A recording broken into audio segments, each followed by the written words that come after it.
everyone, welcome. Thank you for joining us. This is our inaugural live. It's three of us, Miriam, Dana, y'all just say holla to everyone. Yeah, so this is something that we are very passionate about, the whole question or the whole concept of resilience. And we believe that it is even more relevant now during these times where folks are grappling with coming to terms with the new normal, right? A lot of folks have lost their jobs, you know, they're struggling financially, they're struggling in different aspects of their well-being. And episode 1, we tackle the whole what we perceive resilience was in our own individual experiences. And for episode 2 of Despite the Odds, we have extended an invitation to Kelly McFarlane. Hi, Kelly. Hi. Right? Yes, and Kelly, she's gonna just give us a very short synopsis of what she does. Kelly, we're very honored to have you on the live with us.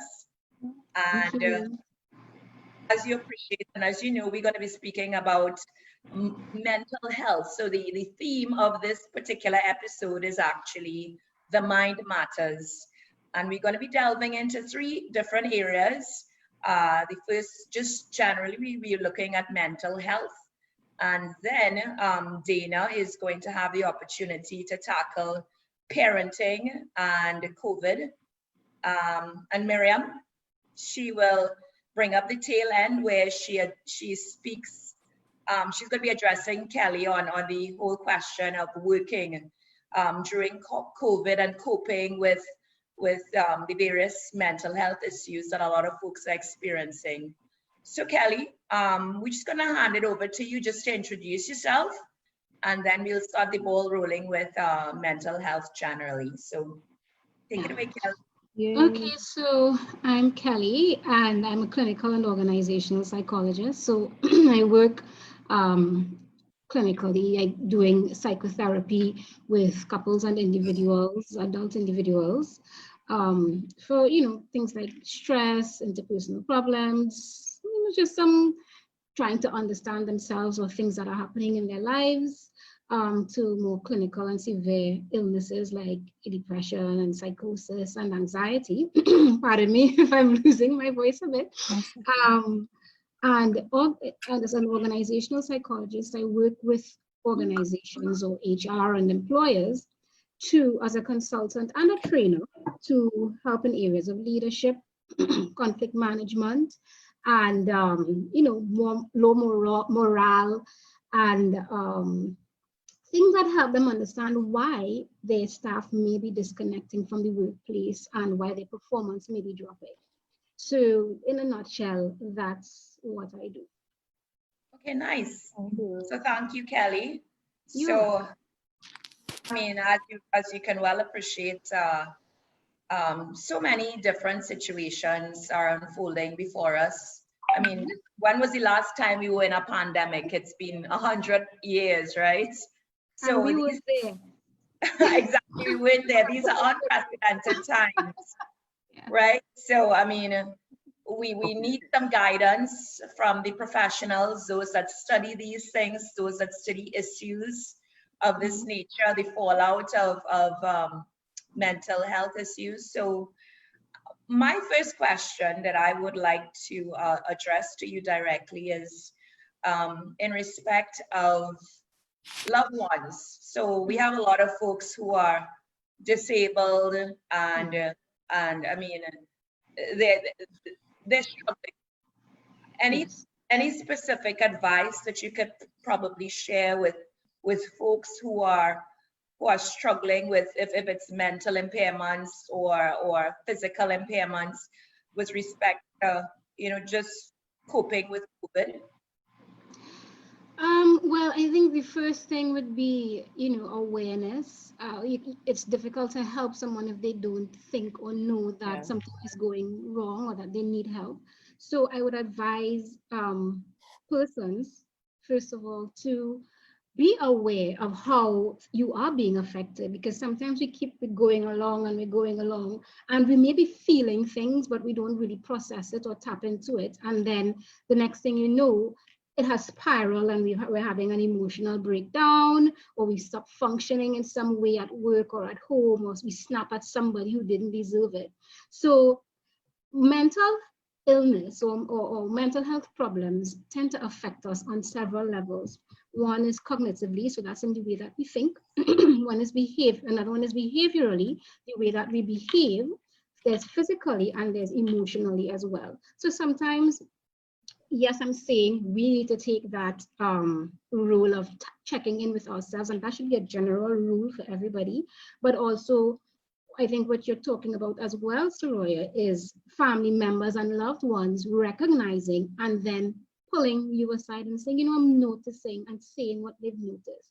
So just to touch a bit on how you would recognize that something that you may not be coping as well, or that you need some sort of support in terms of thoughts. My advice would be to try not to ruminate on the negatives. We have a thing that we say, one of the things that we say, a piece of advice that we should follow is to not focus, to focus on rather what you can control. And the things you can control is your reaction to things, what you do about things in your present sometimes, right? But we can't control when COVID got here, where it's going to go next, and what the fallout of that might be. What we can do is prepare for the worst, but hope for the best. So, so I would say don't ruminate as well as on negative things. Mind your negative thinking, because it's very easy to slip into a place of negative thinking when something like this is happening. So we want to be careful not to stay there. Yes, I will normalize that we can feel and will feel some anxiety, will feel some fear, but let's not stay in that place. And I would also advise, as I said, preparing for the worst and hoping for the best. Preparing for things makes you feel better because you feel like you're in a position to take care of yourself. And at the base of all of this, when we talk about uncertainty being the reason we're so anxious, is that we don't know what's coming next. So our brains is in a position where it doesn't know how it's going to keep us safe, based on it being a new situation. And all we want is safety. We are survival-oriented human beings are survival-oriented, right? That's why we have brains that are so advanced in terms of the animal kingdom. So prepare as much as you can. Where you can't, enlist some help. Just behaviorally be aware of your habits, your good habits and your bad habits.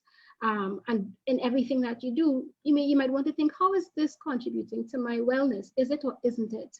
Physically, take care of yourself in terms of eating right, exercising, taking care of your body and your mind, your health, getting enough sleep, and mind your emotions as well, in terms of getting variety and doing things that usually cheer you up. And of course, it goes without saying, if you are really struggling and you can't seem to get much more relief, enlist some professional help. There are people who are trained to help you deal with the things that scare you at times like this. Yeah. No. That's these are very real issues, and thanks so much for those very practical tips. I'm thinking as well, there are a lot of folks who have a family member who are either frontliners or essential workers. Right? Of course, this whole COVID seems to prey on fear. Everyone is fearful of coming into contact with anyone that's been exposed.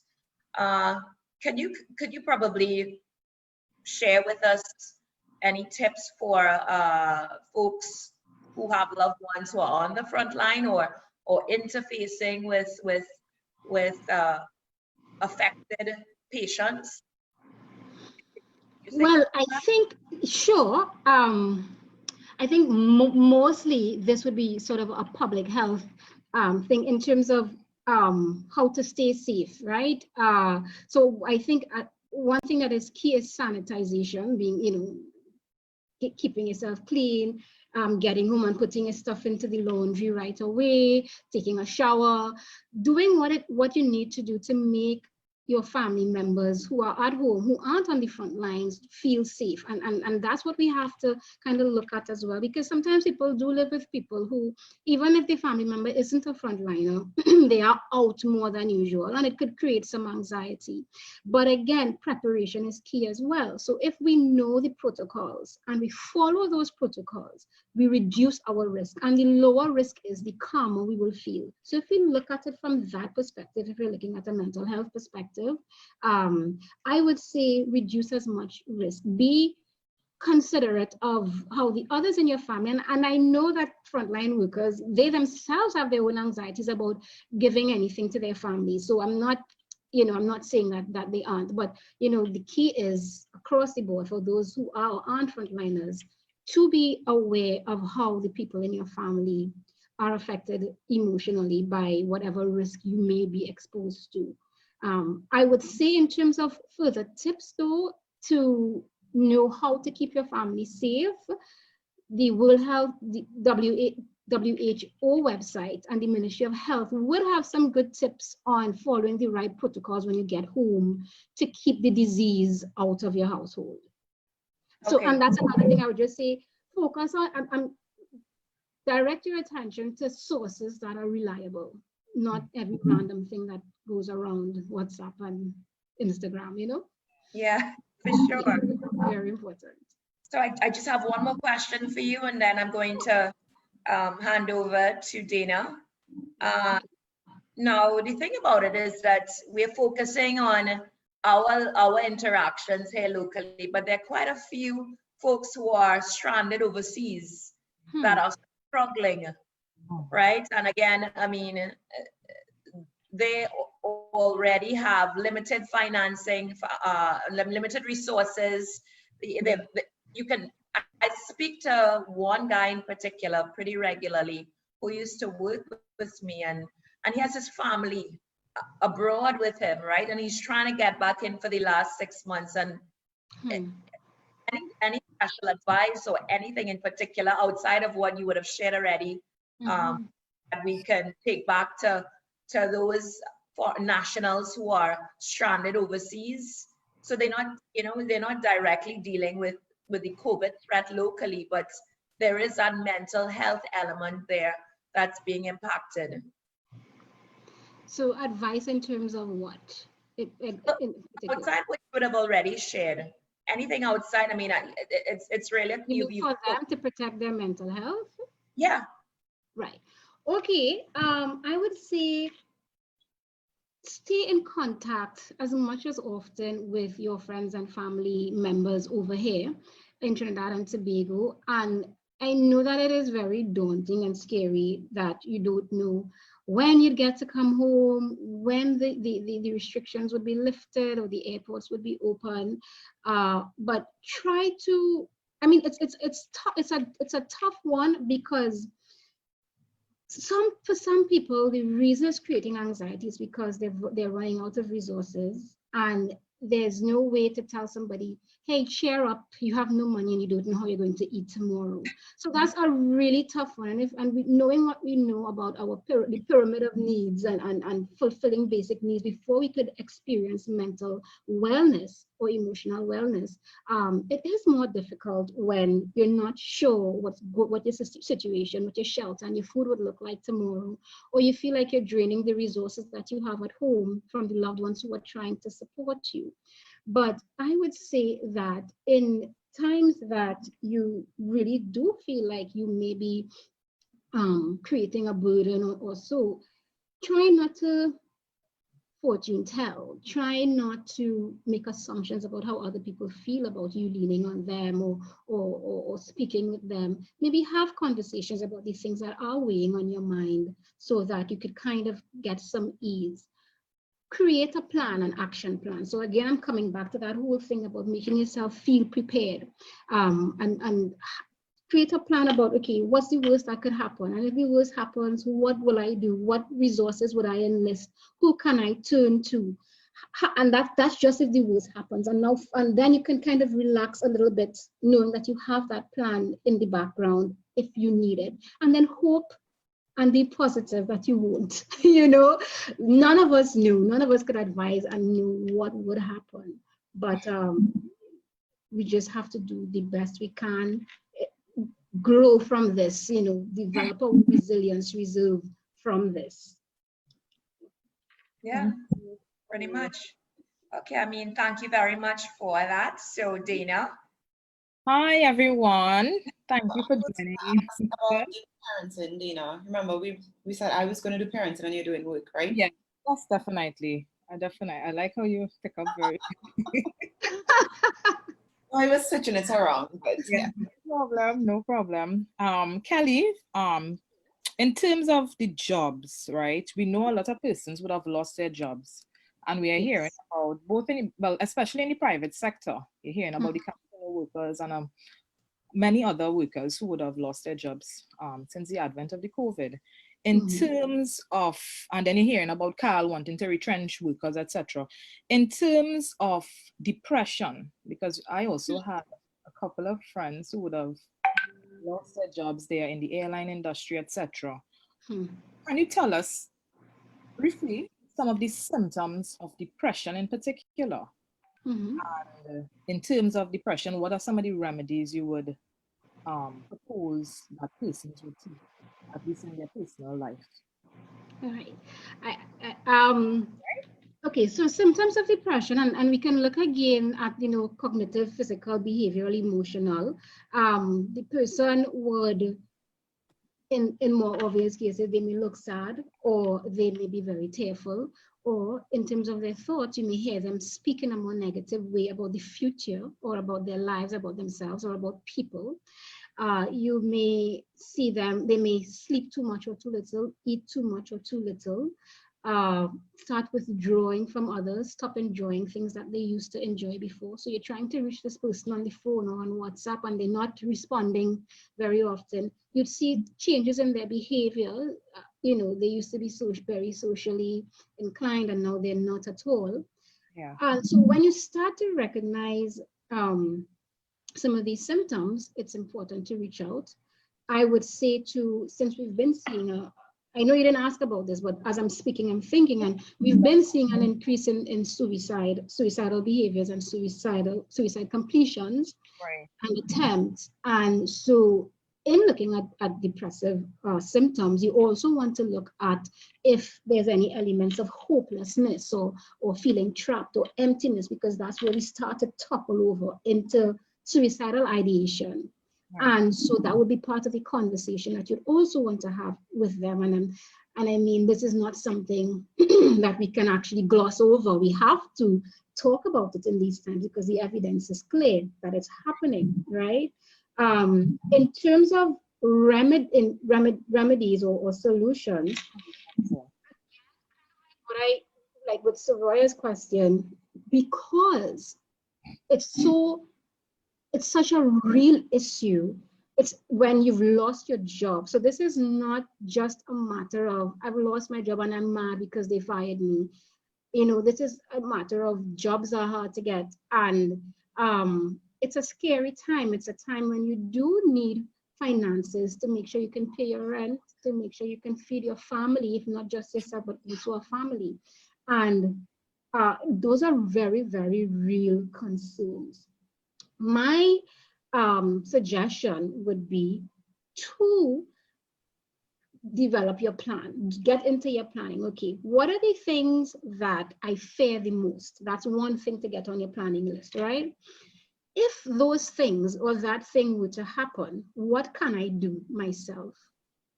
After I've run out of what I can do myself, who can I lean on? Or what resources are there?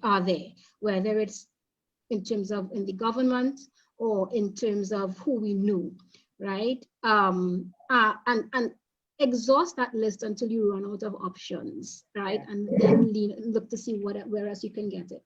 And the things that you can't take care of now or start to put in motion now, do that. Start to make yourself feel safe by planning and giving yourself some cushion as much as you can. Don't give up. Don't give up your search for employment. You know, keep searching.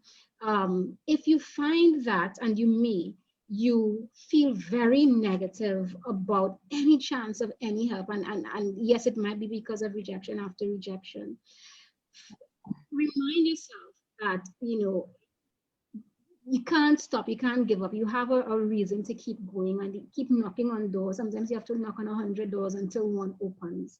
And it's an experience that many people are facing right now, but you just can't give up, right? Now, just one last point on that, Dina. Yeah. One positive, when I say positive, one sort of silver lining I found from this, and in terms of work and losing work and so on, is that people, human beings, are very creative. Once we settle the emotions and our prefrontal cortex start back functioning, and we start back thinking and planning and problem solving and being creative, we could find so many ways to roll with the tide. We are living in a time that is so technologically forward, and this, I have seen people start businesses that or transition their careers into something online or some sort of business that might take a low or no investment, and it has changed their lives for the better. It's something that they would not have done without this crisis pushing them into making some kind of change.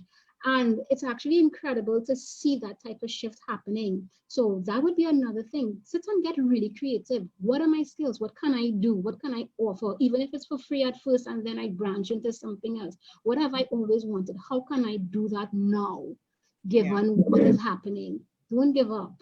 Yeah. Can I ask a follow-on? Give up.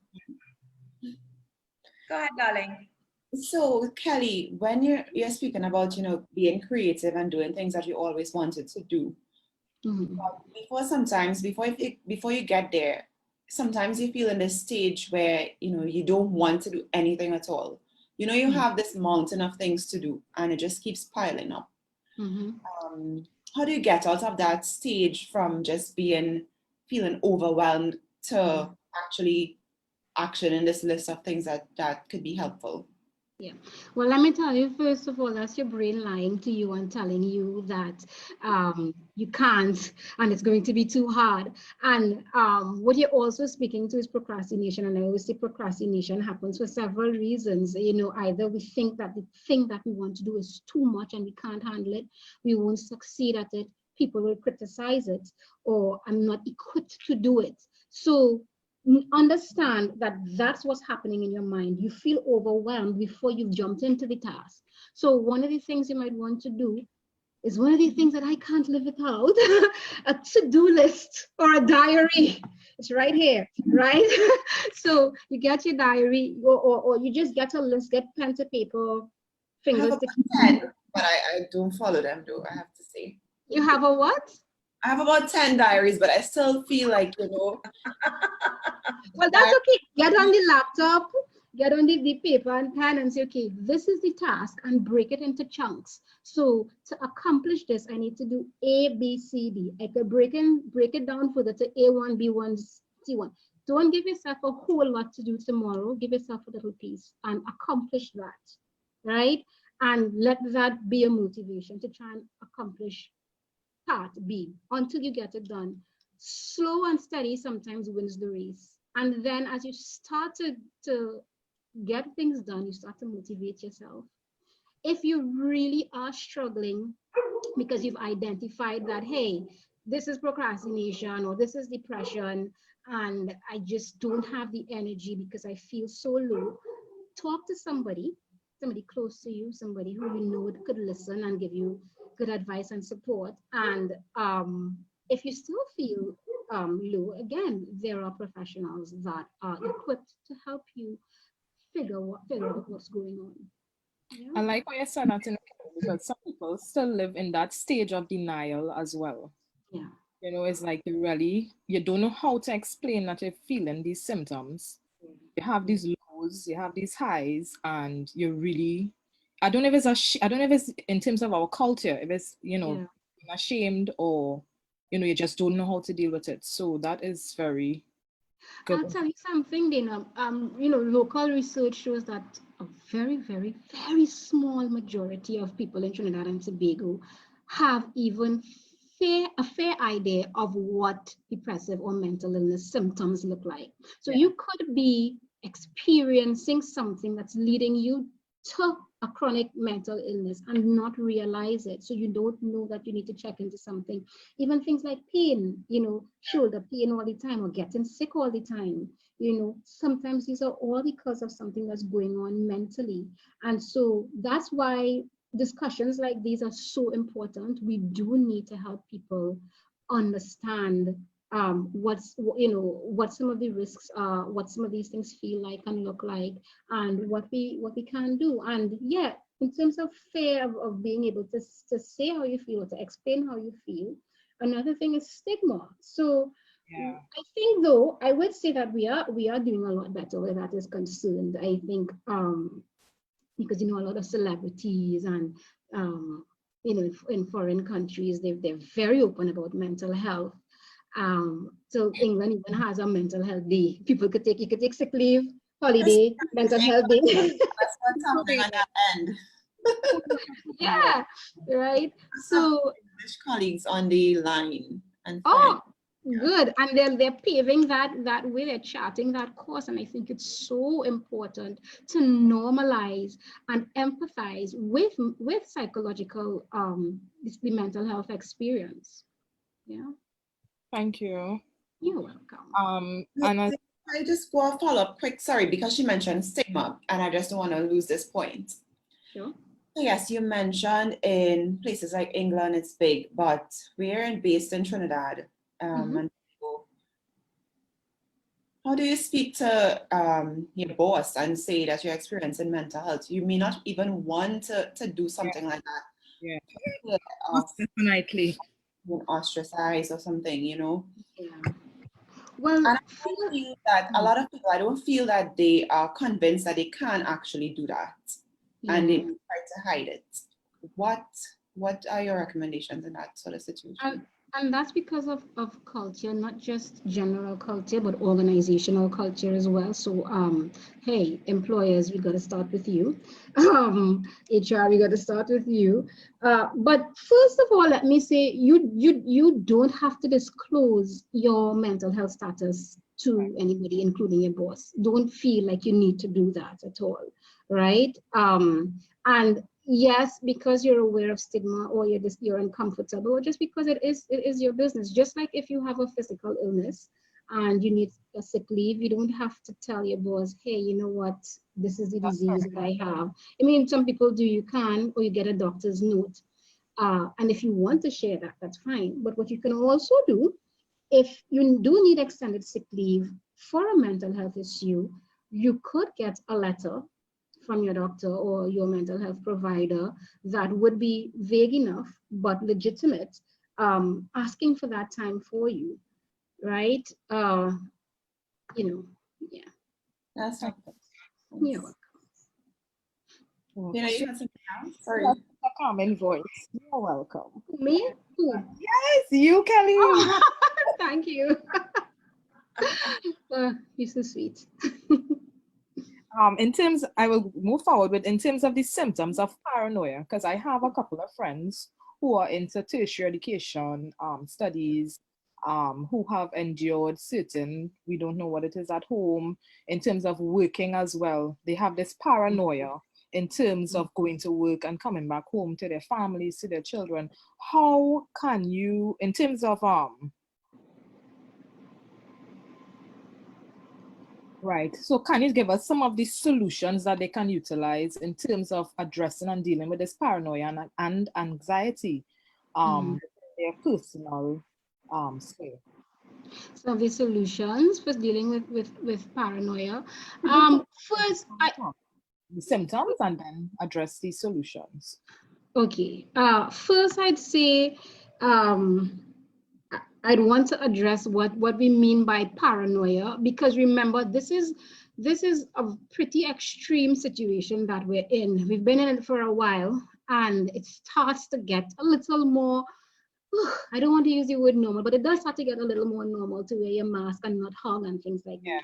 But paranoia, if I am to define it, so we're on the same pages, it's basically a fear that the worst, or that this thing that you fear so much would happen, so much so that it's with you all the time, and you're doing everything you can to avoid it. And we are in a pandemic. This isn't, the cold, so the person might show, though, in the extreme. So what makes it past concern and get into paranoia, because paranoia is a kind of a clinical, when we say paranoia, we think, okay, we really need to get this person some help, right? Yeah. The person may show symptoms of extreme distress, and anxiety, right? They might worry excessively, so you hear them talk a lot. All they can talk about is what might happen, right? Yeah. They may not be getting much sleep. You may start to see changes in their body. They may not be eating as well. They may lose a lot of weight, look tired all the time. They may be engaging in obsessive behaviors, washing and sanitizing all the time, disgruntled at work because they're mad that they have to be there. Why do I have to? How could you ask me to come to work at a time like this, right? So you might start to recognize some of these extreme responses to being in a pandemic. So we know that some of these responses, we're all feeling it, but the responses that might be extreme in the case of somebody who is really paranoid. And paranoid suggests dysfunction, right? So the solution, apart from getting professional help for paranoia, would be some of the things that I outlined earlier, finding ways to make yourself feel safe. If the thing is, paranoia kind of suggests that rationalizing doesn't come as easily, right? But basically try to help that person, you can help that person feel safe by dissecting what is it that's driving this paranoia? What is it that you're very afraid of? And sometimes what they need is that support. What they need is to tease that stuff out and to figure out, how can I feel safe? Because they don't think that they can, or at very least they don't know how. So then they're not coping with the situation very well. So you can help them cope. So they may say, well, I'm afraid of X person passing away because they live with me and they have an underlying condition. And then we say, well, okay, what can we do? What is it that's happening that's putting them at risk? And what can we do to reduce that risk? So, tease out the issues, help them make themselves feel safe. And if you find that it really is affecting them a whole lot physically and all the other ways I just said, suggest that they speak to somebody who can help them. Okay. And my final question to Kelly is in relation to the working mom and the working dad. Mm-hmm. How can the working mom and dad balance working from home? And there are those who are working from home. There are those who have to go out to work on rotation, one day in, one day out, as well as they have to homeschool children, and how do they balance those three things in their lives? Structure. I think that if we create routine, then that's how we get to slip in time for ourselves. That's how we get to make sure that your kids and yourself are living a balanced life, as balanced as possible. Because remember, this is a big throw from the norm of the way that you've been doing things all along and figuring it out, and you already have a nice little routine going. Things are kind of predictable. So now to create some predictability, because the brain loves and thrives on predictability. That's how we survive, because we know what's coming next. If we don't know what's coming, could be something to harm us. So we need that type of predictability. So we can start to create some of it at home. So we have bedtimes, we have wake up times, we have breakfast times, lunch times, we have me times, we have family time, so I know much of what I kind of alluded to, make sure we're eating well, exercising, fitting variety into our day, and staying as socially connected as we can. so that we don't feel like we've lost so much of our normalcy. I mean, we've lost quite a bit, but we still have each other. So even if you can't visit a whole lot or see each other physically, try to make the effort to still stay connected so that you don't wake up one day and say, oh my goodness, you know, why do I feel lost? Why do I feel like my entire life has changed this much? Why do I have no friends anymore? You know, yeah, it's tough to balance, but we have to make an effort to create that balance. And so much. Kelly, just 1 second. Oh, Dana, just 1 second, darling, if you don't mind. I actually just want to use that, the feedback that you just gave as a plug for my next question, which came from one of our online audience, Leah. She raised the whole concern about folks who don't usually struggle with any mental health issues, and those who are now dealing with the lack of physical interaction. You know, how do you deal with that on a practical level? Huh? How do we deal with not having physical interaction anymore? Friends, social interaction, yeah. So the thing about what you're saying, what I think you're kind of alluding to, is the ways that Trinis, or people in general, humans, we're social beings, you know, the ways that we usually cope with stress. Life throws stress at us. That, you know, everybody could say they've experienced some distress, and we have the Friday evening after work. We have going and hang out with your girlfriend when you're stressed out or you need somebody to talk to. You know, people have these things as part of their daily, weekly, monthly routines. And so that has been taken away, and now we're left to figure out, well, how do we cope? How do we deal with that stressful day or that stressful week? So Soraya, I ran on and I forgot what was the question? How do you deal with that lack of physical interaction? Just like, yeah, that's what you said, especially Trinis. Yes, yeah, right. How do we deal with that? Then we may not have the physical interaction, but we can still have the social interaction. Have group video calls, just like what we're doing here, you know, and schedule it. Still have your glass of whatever you like to drink and play your music, you know, hang out with your friends or your family members, still just like this, you know, and you would be surprised how refreshed how you feel after you've come off of that call, you know. Physical distance, not social distance. Nice one. Okay, good. So handing it back over to you, Dana. Sorry about that, love. That's okay. I was just trying to check in on our audience here. Hi guys again. Checking out some of the questions in relation to what Kelly would have just spoken about. But that's it for now, Kelly. If anybody else posts anything, I'm sure either Soraya, myself, or Mary would address it with you. So thanks so much. I'll put it on to Miriam now.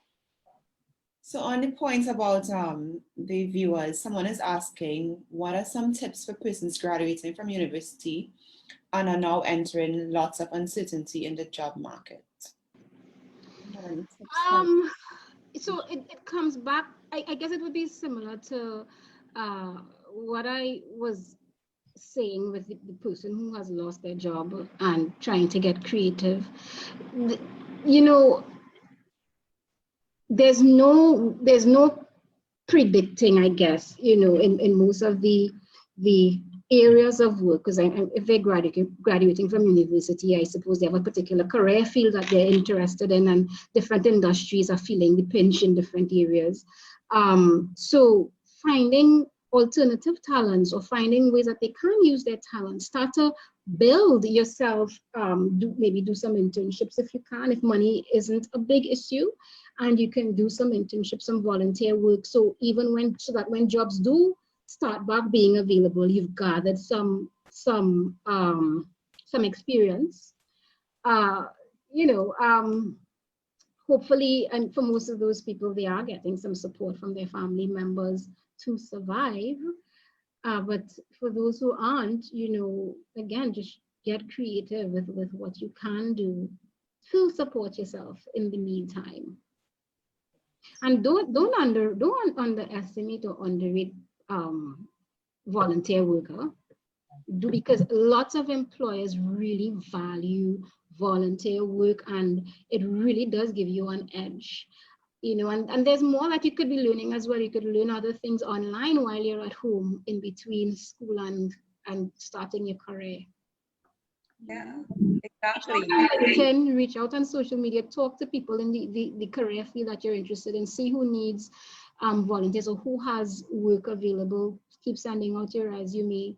Do both at the same time so that you give yourself opportunities. Hone in on your cooking skills. Enhance those cooking skills. Yes, you have to eat. You can't eat out, so you need to start learning to eat home. And I'm seeing things like the gig economy, and that might be helpful for some persons who want to do something and they can't get jobs, like things like Upwork and Fiverr. They can just, sign up for those and offer. Yeah. That is actually an excellent suggestion. Yeah. Okay. Whatever skills you have, if it's taking pictures, whatever it is. I can take pictures. Pay me $5. Good, go on Fiverr. Y'all can actually pay me. Yeah, I'm a photographer in the making. Yeah. Okay, so should I go on to the next topic? Parenting and mental health. So Dana asked some of it. I have to put a disclaimer out there. I'm not a parent, but I know a lot of parents, and I do support them. And I know some of the challenges. Thank you very much. Thank you. Not with us today yet, but thank you very much. Yeah, so we just, in terms of the situation parents are facing, I'm not going to say all, I don't know all, but some of them having to balance work and their children's education, but some have to go to work, some have to work from home. There may be different challenges for different parents.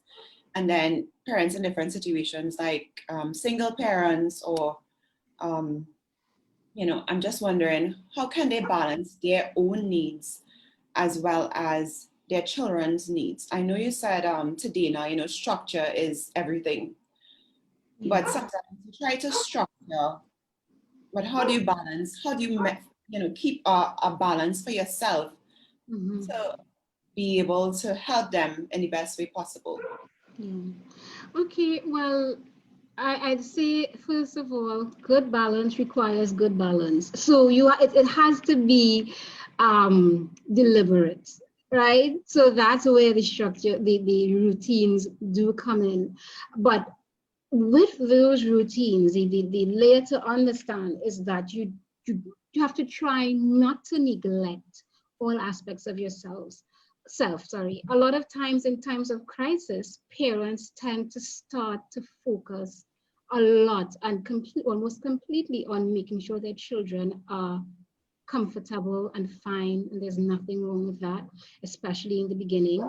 But it is important to make sure that you are also comfortable and fine, because before you know it, you might be being so affected that you may start to respond or react in ways that do affect your children.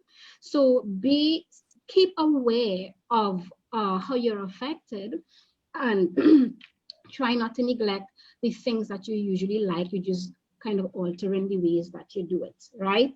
With the protocols and so that's where things like, okay, if I'm really, really sociable and I love socializing, at what point in the day are my children engaged in their video games or whatever their me time is, that I can engage in my me time, right? Schedule that, and even if you can't do that every day based on whatever your schedule is, how many kids you have and so on, maybe once a week or once a month or once a fortnight, just make sure it's in there somewhere.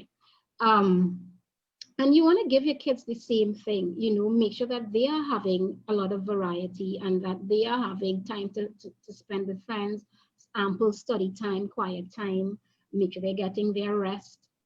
All the things that we need to have healthy, good mental health, So yeah, I would still stick to schedule, structure, and intentionality.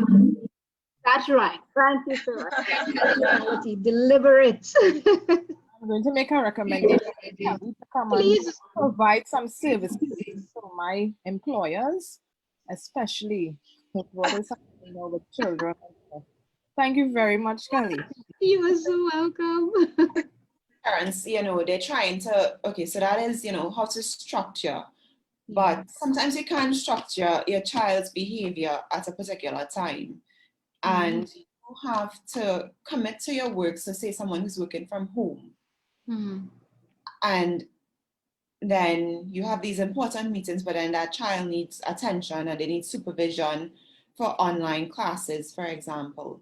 And this may not be so much a question for you, but it's just, something that is real. And I don't know, it's a challenge. You have to choose which one. Do you go into your important meeting at the time? Or do you listen or pay attention to your child's class and they're getting important instructions, So I think that things like this could also drive parents to frustration. And wondering when they have to decide what to do in those situations.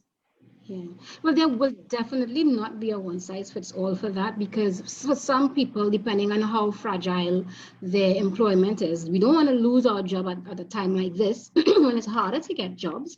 Some people may have a supportive family member that is either within their household or lives close enough that they can move in with them to mitigate any risk of disease that can help them. So you're enlisting your resources. But also it just made me think of this complete, do I want to call it a complaint? But teachers have been frustrated with parents being in the classroom, and by classroom I mean sitting right here. Now when the child is in school, the child is in school alone. If you have a room that is the child's own to work and you set it up in such a way that that minimizes distractions. So the toys aren't in there. There's not a TV in there. They don't have, it's hard to say they don't have Instagram and social media because they're on a device, right? But get that off of the laptop. Or, if you could find ways to reduce the chance of distraction and continue to let that child grow his or her independence in a setting like school, which will turn into independence in a setting like work, mommy and daddy aren't always going to be sitting with you in these experiences. So I do wonder as well, why can't you go to your work event or your work meeting while your son or daughter is in class? Why do you need to be in class as well all day? And what you're saying is they don't pay attention. If you leave them, they will play in the room, do something else other than being attentive. Some children. Yes, and Mrs. dealing with them. So these things happen in school as well, right? There are children who with ADHD or just they're small, so they're easily distracted. And again, it depends on the age. That's why I say not a one size fits all, very generally speaking. But teachers are saying, this is my class. This is part of learning. These behaviors are part of children's development. This type of observing, they are trained, the teachers are trained to deal with these things. This type of observing how children are interacting in a time when they're supposed to be using impulse control and good social skills and focus and attention and respect for authority. All of these things are the development, I would venture to say, of all of these things are being a bit coddled or too supported, or if parents are sitting there with a big stick, because what happens when mommy isn't there? We need to know how they are independently. If your child for some reason is struggling significantly with this, and the teacher does ask, okay, we're having an issue because you have a TV in the room and I know you can't move the TV, it's mounted on the wall, so this child might need some supervision. But that's a new expense, because now you have to either pay somebody or find some way, quit your job to sit in class all day for the whole term with this child who is in class. And unless your child does have a specific issues. So I'm not talking about children who have specific struggles. We know that we have, autism and ADHD, and even for them, there are special arrangements that are made, right? So you deal with the school with that. But other than that, we have to maybe start to wean them off of you being in the class anyway, right? That's my 2 cents on that. It's like you're going through this re-socialization process of, just letting go and leaving them and Yeah, yeah. become. We have to be careful not to put our anxieties, project our anxieties onto kids, because adults may find it daunting to switch from in person to media and technology and so on. But this is their world. This is these Yep. children's world. Welcome, so it may not be that they are struggling. We might be projecting that struggle on them. But again, I do say if the child really is struggling, you as a parent would know, you make your decision about your child, what's best for your child. But I would also advise that you talk to Miss, talk to Sir, talk to the teachers and tell them, this is my concern. What do you think? Because we have to respect that these teachers are trained, they are professionals, they know how to deal with children. And if they feel like, Mom, you really need to be in that class with Junior because he has a specific, he out of all the kids is really having a problem staying focused and he given some trouble, he always on the Instagram, then fine. Give them a chance. Look at it as that way. Give them a chance to grow. And I can tell you that I'll give an example. My 3-year-old, I sat into two Zoom sessions with her. The behavior was unbecoming. Because mommy there. The behavior was really, really unbecoming. I'll keep that word there, right? When I wasn't there, the auntie told me her behavior was totally different. She did all the work, etc. So, I mean, in terms of what you're saying, there could be very much right. Sometimes as parents, we just want to cuddle them a little too much. And we just, I wouldn't say perfectionist, but we just want to ensure that things go right. And sometimes the right thing ends up being the wrong thing because the child is not really settled. The behavior is terrible. And you thinking, well, the teacher is not doing his or her part. So I like that advice in terms of leaving them to be more independent, little supervision. Give them some credit.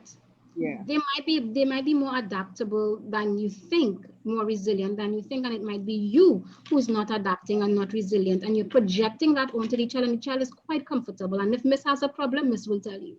Yeah. Thank you. Okay, I think I want to ask a more general question, but I don't know if you have any more comments just in terms of parenting and mental health for during this COVID period, Kelly. I mean, touch on a lot of things, so I'm just checking. All right, so it's a more general question in terms of how does a person know that they are, bordering a mental health issue? Because sometimes, okay, so say for depression, if you feel sad, how do you know is it just sadness and it's lasting a few days, for example? I'm just wondering that borderline and, what to do at what point. Yeah.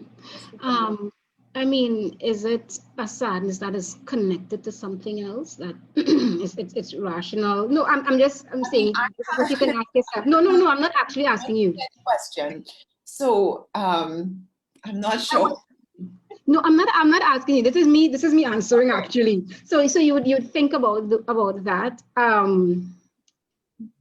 Now, mental illness or serious mental health problems affect us again. It's pervasive. So apart from, yes, the cognitive, behavioral, physical, emotional aspects, it also usually affects us not just in one area. So not just with your family, it might affect you with your family, at work, at school, socially. So you're having these struggles and these issues, sort of coping or being your usual self in all of these areas across your life. All of these things that are important to you. Your performance is declining. You don't have energy for people. You're withdrawing most of the time. You stop enjoying the cricket or whatever you used to do. You're feeling really sad, or you're angry and irritable, snapping at people all of the time. So And people might tell you, hey, I am noticing some changes. What has been happening?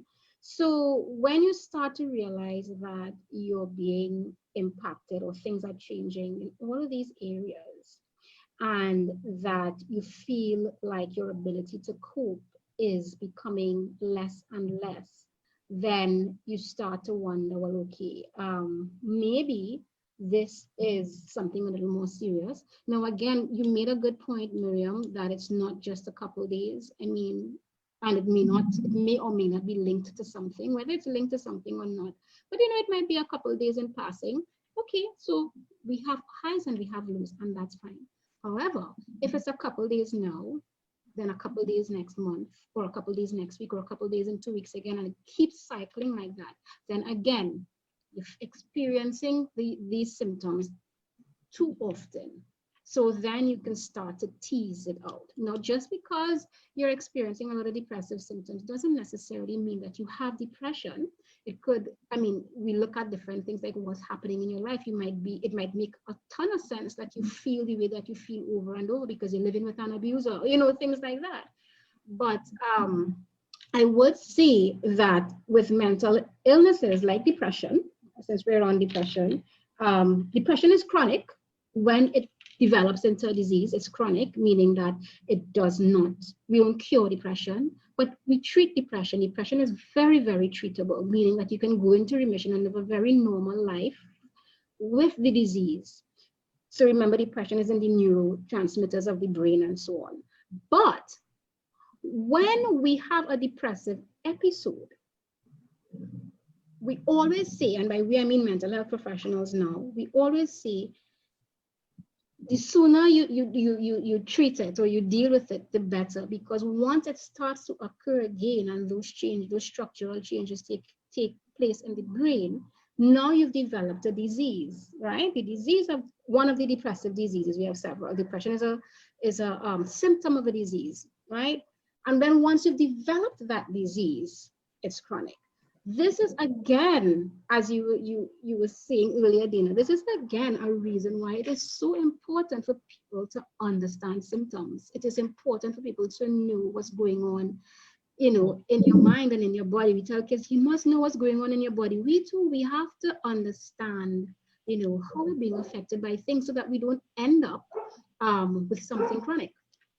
In terms of chronic, I'm glad you raised it. And I think that is something I did not raise. There are persons that, I'm not a professional like you, but I see the symptoms that are really in a chronic stage. What advice do you have for these persons? What do you mean when you say you see symptoms that are in a chronic stage? What do you mean by that? The outbursts. Oh, so you mean severity? Yeah. So yeah. So then it kind of speaks to either emotional fragility or some sort of impulsivity or real struggle coping in a healthy manner or conflict management. So I'm always cautious about one size fits all with these things because it depends on the situation. But in any event, you're speaking about an inappropriate response to something, right? So they've lost control emotionally, or they're not responding behaviorally that in a way that matches what the situation is. Is it that this has happened once, or it has happened several times and people are now complaining about it? Then they may have an issue. So you can have a moment, but you can have an issue. Have they made attempts to change on their own and can't? Or have they decided, I'm not making any attempts to change, deal with it? Yeah. So we could look at depression, personality disorder, psychosis, impulse control, anger management. It could be any of those things or none. So it really depends situation to situation. But if it is that it is happening quite a lot and that it is impacting, again, their functioning or their social relationships, personal relationships, the way they function on work, they could never keep a job, they're always fighting and falling off. Everything. They disown them. All of these things, now they're drinking because, again, drinking and the drugs and so on, they're not coping. Then, yes, certainly, there is more than likely something deeper going on that they need some professional help to figure out. Thank you. I'll talk about one more question before this is the last question. It is about anxiety. I think this is probably something for an entire session on its own, but Yes.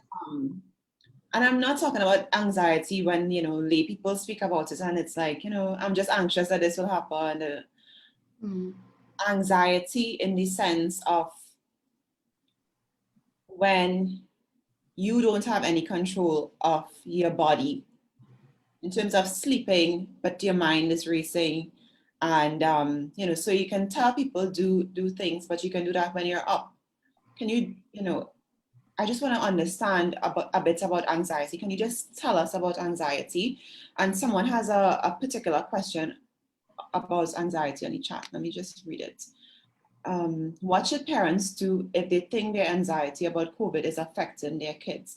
But I was also speaking about anxiety, about different things in general. How can persons cope with anxiety and try to not be in such a state where it's affecting the state of mind and their ability to function? Well, I would say, first of all, one of my first ways of tackling it is understanding what's driving the anxiety. We need to kind of start working from there. In the case of anxiety disorders, sometimes there isn't a driver, it's chemical. And by chemical, I mean it's in the brain, something they've either inherited, they've more than likely inherited that disease, or it's just happened to them, right? So in the instances that we can't figure out what is driving the anxiety, is it a social anxiety when you have to talk in front of people? Is it just generalized and it just happens just like that? Or is it something or some things in your life that keep you in a place of worry and fear? And then we try to work those things out, you know, just in a nutshell. I'd say that, you know, I mean, so situation to situation, it would be different, you know, how I would work with anxiety or how we would deal with anxiety. But the main thing is to figure out what's driving it and how we can help this person feel a lot calmer. And then there are things that we do to help people feel calm when they do feel anxious. Exercise is one of those things. Taking care of yourself, getting enough rest, even though that might be difficult, is one of those things. So like for someone who can't sleep, The gym is closed. Therapy as well. You don't have to go to the gym to exercise. You don't have to go to, you could buy a spin bike. You could go on YouTube. Listen, I'm giving options. So if you can't buy a spin bike, you can go on YouTube and you can do some of the exercises there. You could take a bottle of water with a towel, right? And there are ways so exercise doesn't mean lifting weights or going to the gym. Exercise something like be taking a walk around the park or around your yard. I used to run in my backyard. You know what I mean? There are different, do some jumping jumps, get a piece of rope and skip a clothesline, you know. Listen, this is a time for creativity and innovation. Yeah. This is what resilience is about, being creative. You understand? Finding ways to take care of yourself. Don't just give up on yourself. Right? Yeah. I think so. Yeah. Okay. So guys, it's about time that we wrap up our evening's discussion with Kelly. Kelly, there was so much information shared here tonight. We want to thank you for facilitating us. And yeah, we do hope that members of our audience were enlightened. Lots of insightful nuggets shared here. Yeah. Kelly, this was a question that I had coming up from the anxiety point. So I know I said last, but please forgive me. How do you know when you have an anxiety disorder? And is a disorder something different from just being anxious and, you know, you can't sleep tonight because tomorrow is something exciting, or, you know, you're very worried about? So, you know, when do you know you have a disorder? And when is it diagnosed by a professional? No No self-diagnosis. None, none, right? But I can't say when you know that your anxiety is enough to get it checked out. Because remember, again, there are several anxiety disorders, not just one. So it's not just knowing if I have an illness, but which illness I have. And what does that mean? So we give things names for insurance purposes. I mean, if you talk about the issue of psychology, for insurance purposes, because for you to get covered by insurance, they need a diagnosis. What are you being treated for? Why am I paying you back for this visit, right? But many psychologists prefer to do formulation. So a lot of us prefer, what are the symptoms this person is experiencing? Because all diagnoses of anxiety, even if it's generalized anxiety disorder, don't necessarily look the same. What is your unique issue and what is driving your unique issue? Nevertheless, to answer your question, any mental illness, it has to be pervasive. The effects have to be are usually pervasive. So it's affecting your performance at school or work.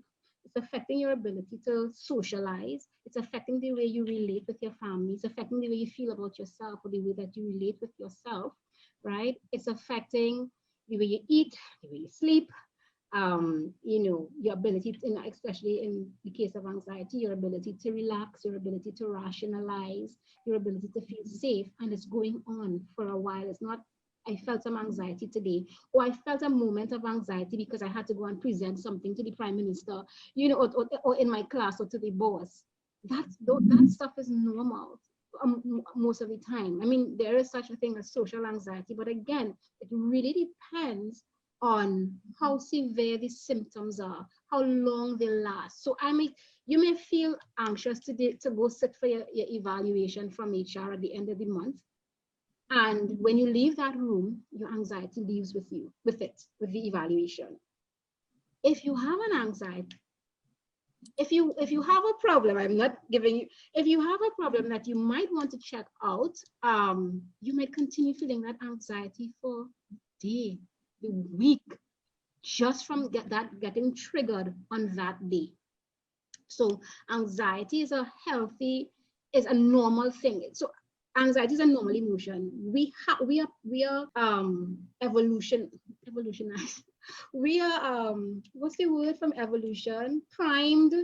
We have to feel anxiety to survive. So anxiety is that thing that tells us danger, danger, danger, red zone, something bad is going to happen. Do something, fight, flee, freeze, do something, or there is harm that would come to you.